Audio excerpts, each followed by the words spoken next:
জুলকরনাইন বাদশার ঐতিহাসিক মোট 3টি সফরের কথা আল্লাহ আলোচনা করেছেন। জুলকরনাইন আসলে ওনার নাম না, বাদশাহ জুলকরনাইন এটা তার একটা উপাধি, জুলকরনাইন এটা তার একটা উপাধি। তো যাই হোক, কোরআনে আসছে জুলকরনাইন। তিনি 3টি সফর করছেন ঐতিহাসিক। 1 নম্বর সফর যেখানে আপনার সূর্য অস্ত যায় পশ্চিমে, পৃথিবীর একদম পশ্চিমে সফর করছে। 2 নম্বর সফর যেখান থেকে সূর্য ওঠে একদম পৃথিবীর পূর্বে। 3 নম্বর সফর করেছে, সফরের কথা কোরআনে আছে, কিন্তু কোথায় সফর করছে এটা কোরআনে নাই। পূর্ব পশ্চিমের কথা কোরআনে আছে, কিন্তু 3য় সফরের কথা কোরআনে আছে, কিন্তু কোন দিকে আছে এটা নাই। বলেন তো সফর কয়টা? কয় দিকের কথা আছে কোরআনে? 3য় সফরের দিকের কথা কোরআনে নাই। মুফাসসিরিনে কেরাম গবেষণা করে বলেন যে 3য় সফরটা হয়েছে উত্তর দিকে। কোন দিকে? তাহলে প্রথম সফরটা পশ্চিমে, 2য় সফরটা পূর্বে, 3য় সফরটা কোরআনে উল্লেখ নাই। মুফাসসিরিনে কেরাম গবেষণা করে বলেন 3 নম্বর সফরটা হয়েছে কোন দিকে? উত্তর দিকে। আল্লাহ বলেন ওয়াসআলুনাকা আন যিল কারনাইন কুল সাআতলু আলাইকুম মিনহু যিকরা। নবী, তারা আপনাকে জুলকরনাইন বাদশা সম্পর্কে জিজ্ঞাসা করে, আপনি বলেন আমি তোমাদেরকে তেলাওয়াত করে শোনাবো।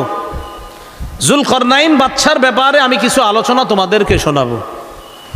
বাদশা জুলকরনাইন কে ছিল? আল্লাহ তাআলা বলেন ইন্না মাক্কান্না লাহু ফিল আরদি ওয়া আতাইনাহু মিন কুল্লি শাইইন সাবাবা। আমি বাদশা জুলকরনাইনকে দুনিয়াতে ক্ষমতা প্রদান করলাম আর তাকে প্রত্যেক জিনিসের উপকরণ দান করলাম। উপকরণ মানি বাদশা জুলকরনাইনকে এমন এক যোগ্যতা দিছে আল্লাহ, তিনি যেখানে যাইতেন যা প্রয়োজন হতো ওই প্রয়োজনীয় বিষয়টা আল্লাহ ব্যবস্থা করে দিতেন সাথে সাথে। এইভাবে তিনি একদিন কি করলেন? ফাতবা সাবাবা, একটা পথ তিনি অবলম্বন করলেন, একটা উপায় অবলম্বন করলেন। পৃথিবীর পশ্চিমে তিনি রওনা করলেন, তিনি সফর করবে। সফর করতে করতে হাত্তা ইদা বালাগা মাগরিবাশ শামস, সফর করতে করতে একদম সূর্য অস্ত যাওয়ার স্থানে চলে গেলেন। ওয়াজাদাহা তাগরুবু ফি আইনিন হামিআ, তিনি দেখলেন সূর্যটা একটা কাদাযুক্ত জলাশয়ের মধ্যে অস্ত যাচ্ছে। পৃথিবীর পশ্চিমে গিয়ে বাদশা দেখলেন সূর্যটা যেন একটা কাদাযুক্ত জলাশয়ের মধ্যে অস্ত যাচ্ছে, সূর্যটা হারিয়ে যাচ্ছে। তো দেখলেন কালো আর কাদাযুক্ত একটা পানির মতো যেন এটার নিচে সূর্যটা বিলীন হয়ে যাচ্ছে। পৃথিবীর একদম পশ্চিমের ঘটনা এটা।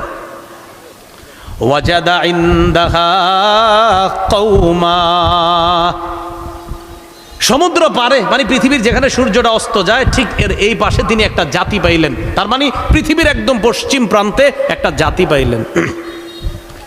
ওই জাতিকে পাওয়ার পর আল্লাহ পাক রব্বুল আলামিন জুলকরনাইন বাদশাকে সেখানে দাওয়াত দেওয়ার জন্য বললেন। বাদশা জুলকরনাইন সেখানে দাওয়াত দিলেন। দাওয়াত দেওয়ার পর তাদেরকে কালিমার দাওয়াত দিলেন, তাওহীদের দাওয়াত দিলেন। কিন্তু তাদের মধ্যে কিছু মানুষ দাওয়াত গ্রহণ করে, কিছু মানুষ দাওয়াত গ্রহণ করে না। আল্লাহ পাক রব্বুল আলামিন বলেন কুলনা ইয়া যাল কারনাইনি ইম্মা আন তুআযযিবা ওয়া ইম্মা আন তাত্তাখিযা ফীহিম হুসনা। আমি জুলকরনাইন বাদশাকে বললাম, ও জুলকরনাইন, হয়তো আপনি তাদেরকে শাস্তি দেন, না হয় তাদের ব্যাপারে ভালো কিছু আপনি গ্রহণ করেন। বাদশা জুলকরনাইন কি করলেন? উনি চিন্তা করলেন আমি তাদেরকে দাওয়াত দিব, দাওয়াত গ্রহণ করার পর যারা আমার কথা শুনবে তারা ভালো, তাদের সাথে আমি সুন্দর আচরণ করব, এটা হলো শিষ্টের লালন। আর যারা আমার কথা না শুই না, আল্লাহর সাথে শিরিক করবে এবং জুলুম করবে, তাদেরকে আমি দমন করব, এটা হলো দুষ্টের দমন। তো জুলকরনাইন বাদশাকে এই কথা বলার পর তিনি বললেন, আল্লাহ তাদের ব্যাপারে আমার ফায়সালা হলো এই, আম্মা মান যালামা ফাসাউফা নুআযযিবুহু সুম্মা ইউরাদ্দু ইলা রাব্বিহি ফায়ুআযযিবুহু আযাবান নুকরা। আল্লাহ যারা জালেম, যারা জুলুম করবে আমি তাদেরকে কঠিন শাস্তি দিব, যারা জুলুম করবে আমি তাদেরকে কঠিন শাস্তি দিব। আমি দাওয়াত দেওয়ার পর গ্রহণ না করে যদি উল্টা তারা জুলুম করে আমি তাদেরকে কঠিন শাস্তি দিব। এটাকে বলা হয় দুষ্টের দমন। তাহলে জালেম দমন করা এটা উচিত, এটা দুষ্টের দমন। পাশাপাশি ওয়া আম্মা মান আমানা ওয়া আমিলা সালিহা, আর যে ঈমান আনবে আর নেক কাজ করবে, ফালাহু জাযাআনিল হুসনা, তার জন্য রয়েছে উত্তম প্রতিদান, তার সাথে আমি সুন্দর আচরণ করব। আমরা যে জিনিসটা শিখলাম, শিষ্টের লালন, দুষ্টের দমন। মানুষের মধ্যে যারা জালেম হবে তাদেরকে দমন করতে হবে, যারা ভালো কাজ করবে তাদেরকে লালন করতে হবে। কিন্তু আমরা দেখি বারবার ঘুরে ফিরে জালেমদেরকেই লালন করা হয়, ভালো মানুষগুলাকে দমন করা হয়। এই জাতীয় এইভাবে ভবিষ্যতে আমাদের বাংলাদেশকে আমরা এমন চাই না, আমরা চাইতে পারি না। আমরা চাই আমাদের দেশে একজন আদর্শ শাসক হবে, যিনি 4টা কাজ করবে, 10 গুণে গুণান্বিত হবে, এমন একজন শাসক আমাদের দেশে আমরা চাই। মৃত্যুর আগে, কিয়ামতের আগে আর কোনো নারী শাসক আমাদের দেশে আমরা চাই না। রাসূলুল্লাহ সাল্লাল্লাহু আলাইহি সাল্লাম বলেন, লা ইউফলিহা কওমুন ওয়াল্লাহু আমরাহুম ইমরাআ। প্রিয় ভাইরা, এখানে পক্ষ বিপক্ষ জানছি না আমি, একটা কথা বাংলায় লিখেন, আল্লাহ রাসূল বলছে, যেই জাতি তাদের নেতৃত্বে কোনো নারীকে দিবে, ওই জাতি কিছুতেই কখনো সফল হবে না, হতে পারে না। আপনি মানেন আর না মানেন, আমার নবীর কথা সত্য হতেই হবে, তারা সফল হবে না।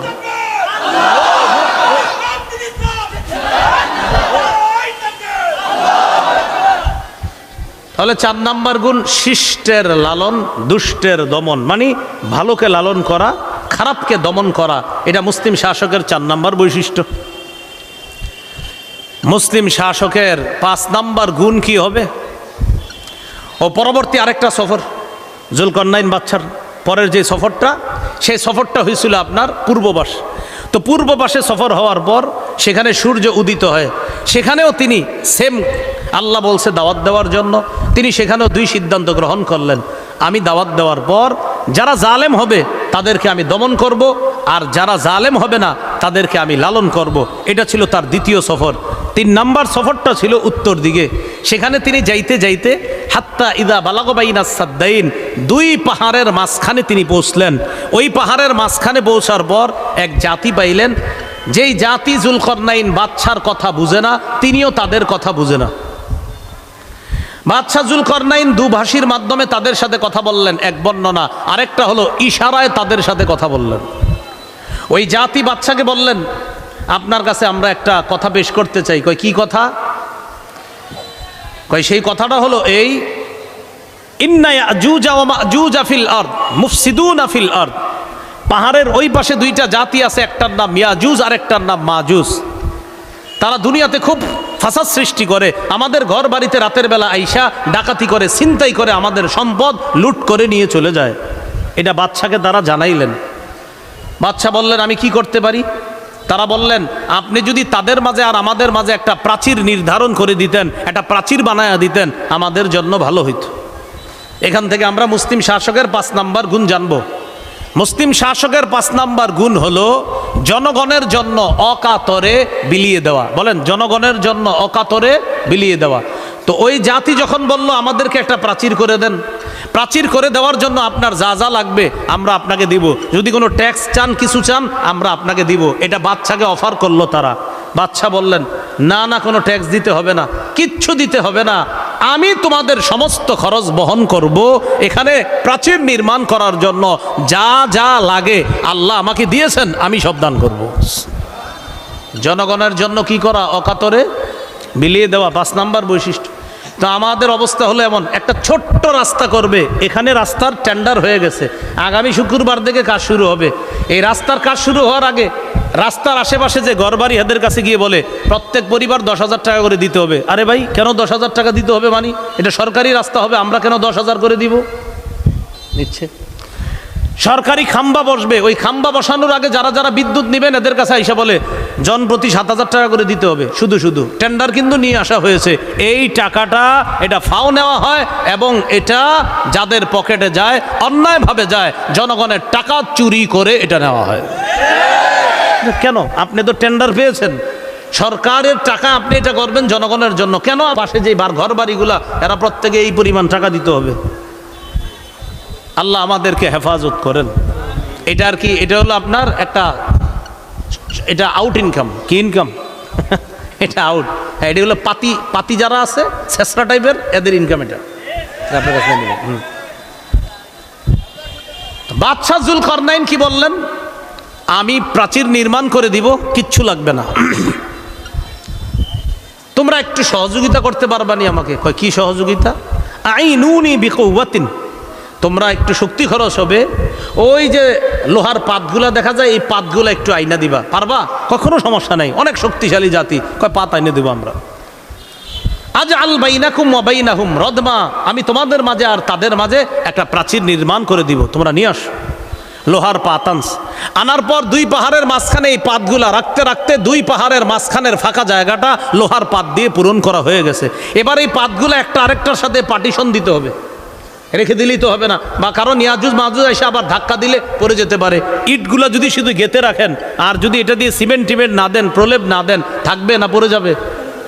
তো লোহার পাতগুলা দিয়ে আল্লাহ বলছে হাত্তা ইদা সাওয়া বাইনা সাদাফাইন, দুই পাহাড়ের একদম উঁচু স্থানের একদম বরাবর হয়ে গেল লোহার পাত।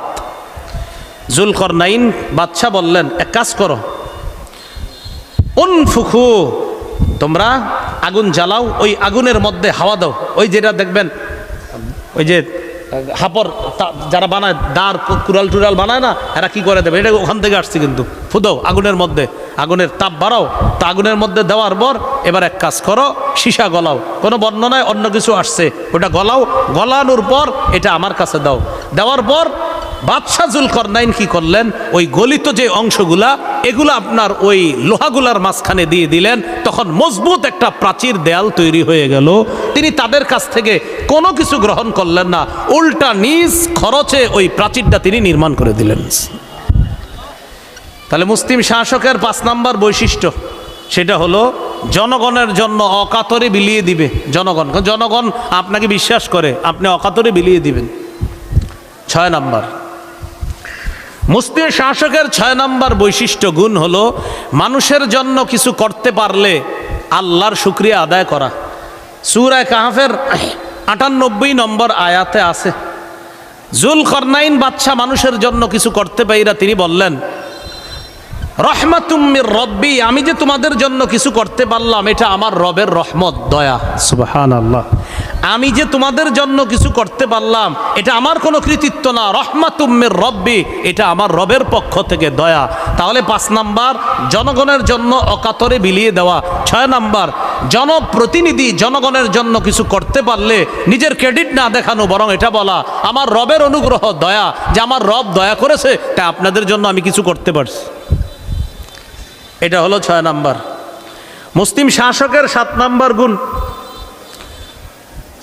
রক্ষণাবেক্ষণের যোগ্যতা থাকা।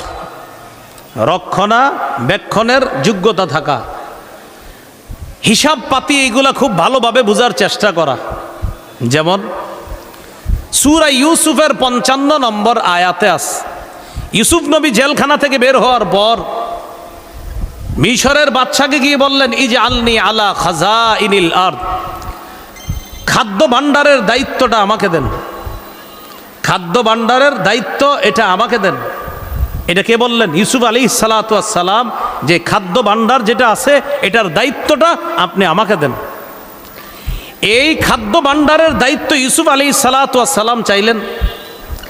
এখান থেকে একটা বিষয় বুঝে আসে, অযোগ্য মানুষে যখন এলাকা ভরে যাবে, যোগ্য ব্যক্তিরা তখন নেতৃত্ব চেয়ে নেওয়া যায়।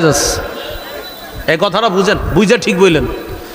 অযোগ্য ব্যক্তি যখন ভরে যাবে তখন যোগ্য ব্যক্তি যারা তারা এগিয়ে এসে নেতৃত্ব নেওয়ার চেষ্টা করতে হবে। বুখারীর বর্ণনা, লা তাসআলিল ইমারা, তুমি নেতৃত্ব চেয়ে নিও না, বুখারীর বর্ণনা। আর কোরআনে আছে ইউসুফ নবী বলতেছে আমাকে আপনি খাদ্য মন্ত্রণালয়ের দায়িত্ব দেন। তো এক হাদিসে আছে দায়িত্ব চাওয়া যাবে না, আর কোরআনে আছে দায়িত্ব চাওয়া জায়েজ আছে। তাহলে দুইটা তো বিপরীত হয়ে গেল। এটার জবাব হলো দায়িত্ব চাওয়া যাবে না কখন?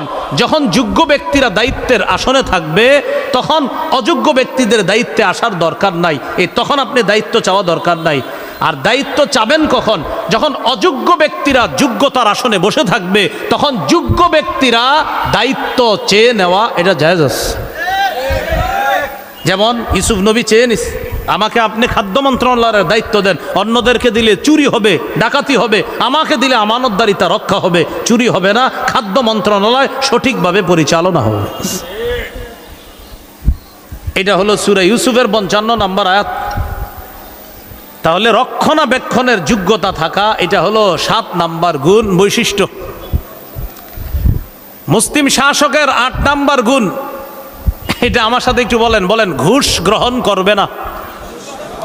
জোরে 3 বার বলেন, আরো জোরে বলেন, সুন্দর করে বলেন। এটা 8 নাম্বার গুণ, মুসলিম শাসক ঘুষ গ্রহণ করবে না। কি গ্রহণ করবে না? ঘুষ গ্রহণ করবে না। সূরা নামলের 35-36 নম্বর আয়াত। রানী বিলকিস সুলাইমান নবীর কাছে হাদিয়ার নামে ঘুষ পাঠাইছিল। কে? রানী বিলকিস। রানী বিলকিস সিদ্ধান্ত নিছে যে আমি আসলে বুঝতে পারছি বাদশাহ সুলাইমান উনি কোনো এলাকায় যখন যাবে, ওই এলাকায় যারা অন্যায় করবে তাদেরকে উনি ঠিক মতো দাঁড়াতে দিবে না। তো রানী বিলকিস সর্বশেষ সিদ্ধান্ত নিল, আমি সিদ্ধান্ত নিছি আমি বাদশার কাছে যাব, তবে একটু পরীক্ষা করে নেই, তার কাছে কিছু হাদিয়া পাঠাবো।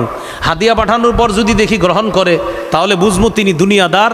আর আমি তখন বলবো, দেখেন আপনার কাছে কিছু পাঠাইছি, আপনি এগুলা নিয়ে খুশি থাকেন, আপনি আপনার দায়িত্ব পালন করেন, আর আমাকে আমার রাজত্ব পরিচালনা করতে দেন। মানে রানী বিলকিসের কথা হলো, কিছু দিয়া যদি সুলাইমান নবীরে থামানো যায়, তো তিনিও ভালো থাকুক, আমিও ভালো থাকি। এটা রানী বিলকিসের আপনার চিন্তা।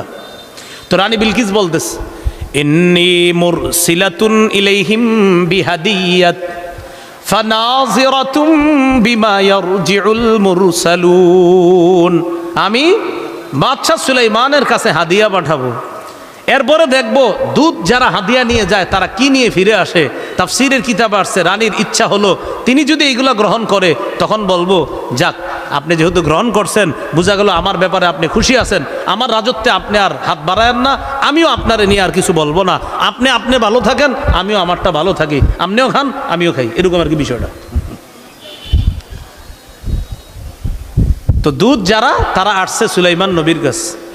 ফালাম্মা জাআ সুলাইমান, সুলাইমান নবীর কাছে যখন দুধটা আসছে, রানীর পক্ষ থেকে গিফট নিয়ে আসছে, সুলাইমান নবী বললেন, আতুমিদ্দুনানি বিমাল, আমাকে সম্পদ দিয়ে সাহায্য করতে চাও? ফামা আতানি আল্লাহু খায়রুম মিম্মা আতাকুম, তোমাদেরকে আমার রব যা দিয়েছেন এর চাইতে আমাকে আল্লাহ যা দিয়েছেন অনেক গুণ বেশি উত্তম সম্পদ, ক্ষমতা, প্রভাব প্রতিপত্তি আল্লাহ আমাকে দিয়েছেন। তোমাদের এই হাদিয়ার চাইতে আমাকে আল্লাহ যা দিয়েছেন কোটি গুণ বেশি উত্তম। ফেরত নাও, যাও নিয়ে যাও, এগুলা নিয়ে যাও। ফেরত দিয়ে দিস। এজন্য মনে রাখবেন, সব হাদিয়া হাদিয়া না, সব হাদিয়া কি না? হাদিয়া না। এই ভালো থাকেন না, কি সব হাদিয়া কি না? দেখেন, আচ্ছা ভাই ভালো আছেন? ওই আমি একটা কাজটা করবো, একটু খেয়াল রাখেন বিষয়টা। এটা আপনার গিফট আপনার জন্য, এটা গিফট না, ঘুষ। এটা কি এইভাবে দিয়া বলা যে একটু বিষয়টা একটু দেখেন। তো এটা আপনার এমনি নাউজুবিল্লাহ কিছু মনে করেন, আমার নাউজুবিল্লাহ হয় কিছু মনে করেন না, এটা কিন্তু আপনি এমনি খায়েন কিছু, আপনি নিয়ে যান, এটা আপনার বিশ্বাস করেন আমি এমনি দিছি, আপনি কিচ্ছু মনে করেন না, এটা হাদিয়া না, এটা ঘুষ। মুসলিম শাসকের 8 নাম্বার গুণ, তিনি ঘুষ গ্রহণ করবে না। মুসলিম শাসকের 9 নাম্বার গুণ, মুসলিম শাসক আমানতদার হবে। সুবহানাল্লাহ, কি হবে? আমানতদার হবে। সূরা নিসার 58 নম্বর আয়াতে আল্লাহ বলেন, ইন্নাল্লাহা ইয়া'মুরুকুম আন তুআদ্দুল আমানাতি ইলা আহলিহা, নিশ্চয় আল্লাহ তোমাদেরকে আদেশ করেন আমানত যথাযথভাবে আদায় করে দেওয়ার জন্য। এটা হলো 9 নাম্বার বৈশিষ্ট্য। মুসলিম শাসক আমানতদার হবে। একটু আমার সাথে বলেন, তাহলে মনে থাকবে। বলেন, মুসলিম শাসক জনগণের অধিকার যথাযথভাবে আদায় করা, এটা শাসকের জন্য আমানত। আমানতদার শাসক, বলেন, নির্বাচন করা, নির্ধারণ করা, আমানতদার শাসকের পক্ষপাতিত্ব করা, বলেন, জনগণের জন্য আমানত। শাসক জনগণের অধিকার রক্ষা করবে, এটা শাসকের আমানত। আর জনগণ সঠিক মানুষটাকে নির্বাচন করবে, এটা জনগণের আমানত। সহিহ বুখারীর বর্ণনা 4232 নম্বর হাদিসে রাসূল সাল্লাল্লাহু আলাইহি সাল্লাম বলেন, ইদা দুইয়াতিল আমানাতু ফান্তাজিরিস সাআহ, আমানত যখন উঠিয়ে নেওয়া হবে কিয়ামতের অপেক্ষা করো। প্রশ্ন করা হলো, হুজুর আমানত কিভাবে উঠিয়ে নেওয়া হবে? নবী বললেন, ইদা বুসিদাল আমরু ইলা গায়রি আহলিহি ফান্তাজিরিস সাআহ, আমানত যখন উঠিয়ে নেওয়া হবে এটার ব্যাখ্যা হলো এই, অযোগ্য ব্যক্তিকে যখন নেতৃত্ব দেওয়া হবে তখন আমানত উঠিয়ে নেওয়া হবে, এটাই হবে কিয়ামতের আলামত। এজন্য মনে রাখবেন, অযোগ্য ব্যক্তিকে যোগ্যতার আসনে বসানো এটা আমাদের জন্য খেয়ানত, যোগ্য ব্যক্তিকে যোগ্যতার আসনে বসানো এটা আমাদের জন্য আমানত। আর যোগ্য ব্যক্তি যোগ্যতার আসনে বসে জনগণের অধিকার রক্ষা করা এটা ওই শাসকের জন্য আমানত। প্রত্যেকের আমানত প্রত্যেকে রক্ষা করতে হবে। আল্লাহ তৌফিক দান করেন। মুসনাদে আহমদের হাদিস, লা ঈমান লিমান লা আমানাত লা, যার আমানতদারিতা নাই তার কেমন যেন ঈমানই নাই, যার আমানতদারিতা নাই তার কেমন যেন ঈমান নাই। মুসলিম শাসকের 10 নম্বর গুণ, কোরআন সুন্নাহ অনুযায়ী বিচার করবে। বলেন কি অনুযায়ী? হ্যাঁ, কি অনুযায়ী? কোরআন সুন্নাহ। সূরা মাইদা 48, সূরা মাইদা 49-50 নম্বর আয়াতে আল্লাহ বলেছেন, আনিহকুম বাইনাহুম বিমা আনজালাল্লাহ, আল্লাহ যা নাজিল করেছে এই অনুযায়ী আপনি বিচার করবেন, ফয়সালা করবেন। শেষের দিকে আস, আফা হুকমাল জাহিলিয়াতি ইয়াবগুন, তারা কি জাহিলি নিয়ম কানুন চায়? তারা কি জাহিলি বিচার ব্যবস্থা কামনা করে? ওমান আহসানু মিনাল্লাহি হুকমা, আরে আল্লাহর চাইতে শ্রেষ্ঠ উত্তম বিচারক আর কে আছে? আল্লাহর বিচার সবচেয়ে সুন্দর বিচার, আল্লাহর বিচার উত্তম বিচার। তো মুসলিম শাসকের 10 নম্বর গুণ হলো তিনি কোরআন সুন্নাহ অনুযায়ী বিচার করবে। মুসলিম শাসকের কয় কাজ? 4 কাজ। কয় গুণ? 10 গুণ। 4 কাজ। নামাজ প্রতিষ্ঠিত করা, যাকাত আদায় করা, সৎ কাজের আদেশ করা, অসৎ কাজের নিষেধ করা। 10টি গুণ হলো, 1 নাম্বার আল্লাহমুখী হওয়া, 2 নাম্বার তিনি ইনসাফ প্রতিষ্ঠিত করা, 3 নাম্বার অন্যায়ের পথ পরিহার করে ন্যায়ের পথে চলা, 4 নাম্বার শিষ্টের লালন, দুষ্টের দমন, 5 নাম্বার জনগণের জন্য অকাতরে বিলিয়ে দেওয়া, 6 নাম্বার জনগণের জন্য কিছু করতে পারলে বলা যে এটা আল্লাহর রহমত, আল্লাহর অনুগ্রহ, 7 নাম্বার মুসলিম শাসক রক্ষণাবেক্ষণের যোগ্যতা থাকতে হবে, তিনি সব কিছু হেফাজতের গ্রহণযোগ্যতা তার মধ্যে থাকতে হবে, 8 নাম্বার ঘুষ গ্রহণ করবে না, 9 নাম্বার আমানতদার হবে, 10 নাম্বার কোরআন সুন্নাহ অনুযায়ী তিনি বিচার করবে। এই 10টি গুণে গুণান্বিত আর 4 কাজের যোগ্যতা রাখে এমন একজন শাসক আমাদের দেশে খুব জরুরি। প্রত্যেক